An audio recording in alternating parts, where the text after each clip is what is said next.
So I have a question for you. You just mentioned Title One. So for all those principals out there that maybe don't qualify for Title One, but they do get the compensatory ed funding source, can you tell us a little bit about how those either work together or the compliance piece goes hand in hand? Because the previous two campuses I was at, I wasn't a Title One principal, but I did have compensatory ed funds. And I know that those have very similar responsibilities as title. Yes.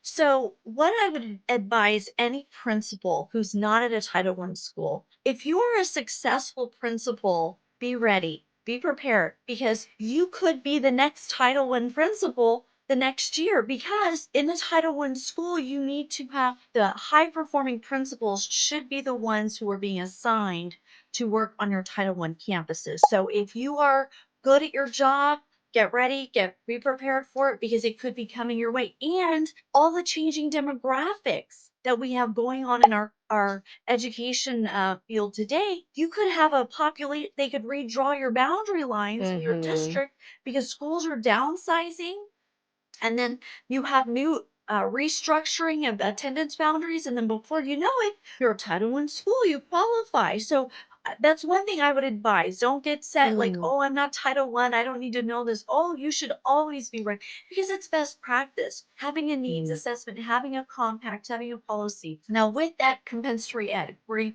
back to your question. Compensatory ed has a similar purpose and intent. So the purpose and intent of Title I is to provide a fair, high-quality education and to close education achievement gaps for low-income students. Well, compensatory ed in Texas has the same priority, which is to close educational achievement gaps for at-risk students. So showing that those at-risk students are coming up to the same level as your non-at-risk students academically. So with that, it's all about increasing their instructional effectiveness of the teachers and also the students to increase their academic achievement in reading and math specifically.